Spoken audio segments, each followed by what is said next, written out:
اعوذ باللہ من الشیطان الرجیم بسم اللہ الرحمن الرحیم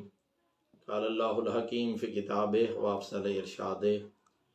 بسم اللہ الرحمن الرحیم انما یرید اللہ لیذہب عنکم الرجس اہل البیت ویطہرکم تطہیرا صدق اللہ العلی العظیم۔ تمام عالم اسلام اور صاحبان ایمان کو جمادی الثانی کے آغاز پہ تعزیت پیش کرتا ہوں اور شہادت جناب سیدہ کے اس موقع پر چند بنیادی نکات کی طرف متوجہ کرنا چاہوں گا۔ ان ایام میں جناب سیدہ کی سیرت بیان کرنے کے ساتھ ساتھ اور بی بی دو عالم کے مصائب اور کردار اور سیرت طیبہ اور طہارت کو بیان کرنے کے ساتھ ساتھ ضرورت اس امر کی ہے کہ بی بی کے خطبہ فدق کو عام کیا جائے۔ عموماً ہم غدیر کا ذکر، کوئی ایسی مجلس نہیں صاحبان ایمان کی جس میں غدیر کا ذکر نہ ہو، کوئی ایسی مجلس نہیں جس میں جناب سیدہ کا ذکر نہ ہو، لیکن ہماری بدقسمتی یہ ہے کہ ہم غدیر کا ذکر تو کرتے ہیں لیکن خطبہ غدیر ہماری محافل میں بہت کم بیان کیا جاتا ہے۔ ہم بی بی کے سیرت کو، مصائب کو، دکھوں کو، شہادت کو تو بیان کرتے ہیں لیکن بی بی کے خطبہ کا بہت کم ذکر کیا جاتا ہے۔ تو ضرورت اس امر کی ہے کہ ان ایام میں خصوصاً میں پڑھے لکھے نوجوانوں کو اور ذوق مطالعہ رکھنے والے لوگوں کو اس بات پر متوجہ کرنا چاہوں گا کہ آپ ان ایام میں صاحبان ممبر سے بھی تقاضا کریں کہ وہ بی بی کے خطبہ کو آپ تک پہنچائیں اور خطبہ کو مجالس کا حصہ بنایا جائے۔ اگر ہم دیکھیں تو کم از کم 4 درجن سے زیادہ شروحات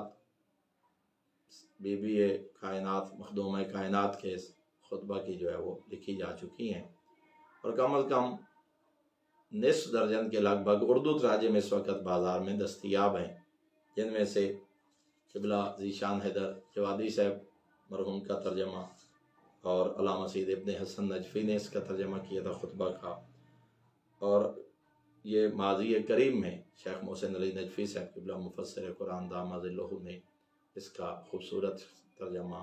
اور تشریح جو ہے وہ شائع کروائی۔ اور اس کی ایک خاص بات جس کے لیے میں متوجہ کرنا چاہوں گا کہ اس خطبہ کی ابتدا میں کم از کم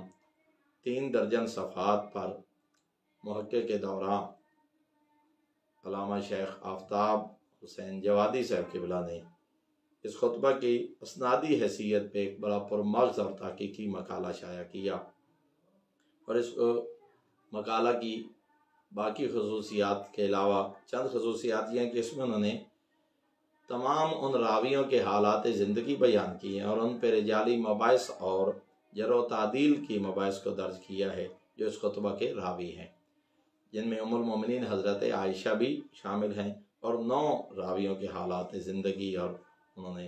علمی رجال کی روشنی میں اس پہ تبصرہ کیا ہے، اور اس کے علاوہ 13 اکابر علماء اہل سنت کا ذکر کیا ہے جنہوں نے اپنی کتابوں میں بی بی کے اس خطبہ کو درج کیا، اور ان 13 اکابر علماء اہل سنت کی کتابوں کو اور تصانیف و تعلیفات کو بنیادی مصدر اور ماخذ کی حیثیت حاصل ہے، اور پھر انہوں نے 9 مشاہیر علماء شیعہ کی کتابوں کا ذکر کیا اور ان علماء کا ذکر کیا اور ان اسناد کا ذکر کیا کہ جن کے ساتھ اس کو بیان کیا گیا۔ تو ضرورت اس امر کی ہے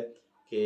اس خطبہ کو عام کیا جائے، اس خطبہ کے ترجمہ کو عام کیا جائے، محافل و مجالس کا حصہ بنایا جائے، اپنے مطالعہ کا حصہ بنایا جائے، اور بالخصوص ان ایام میں محقق کے طور علامہ قبلہ آفتاب حسین جوادی صاحب کا تحریر کردہ وہ جو تحقیقی مقالہ ہے بہت ضروری ہے کہ اس کو اچھی طرح سے سمجھ کے پڑھا جائے اور اپنی محافل اور مباحث کا اس کو حصہ بنایا جائے۔ انشاءاللہ ان ایام میں میں کوشش کروں گا کہ بی بی کے خطبہ کے چند حصے آپ کے سامنے تلاوت کیے جائیں، کیونکہ یہ فقط ایک خطبہ نہیں ہے، پورا ایک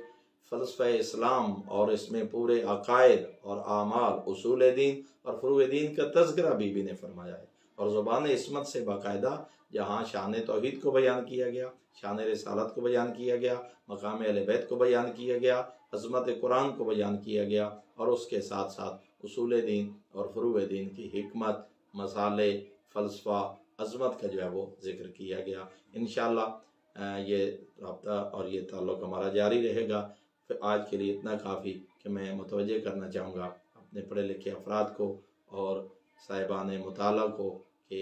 خدا را اس بی بی کے خطبہ کو جو اپنی محافل کا حصہ بنایا جائے پڑھا جائے، سنایا جائے اور اس کو اچھی طرح سے اس کا مفاہیم کو ادراک کر کے لوگوں تک جو ہے وہ پہنچایا جائے، تاکہ پتہ چلے کہ زبان عصمت سے نکلے ہوئے یہ جملے کتنی اہمیت کے حامل ہیں۔ والسلام علیکم ورحمۃ اللہ وبرکاتہ۔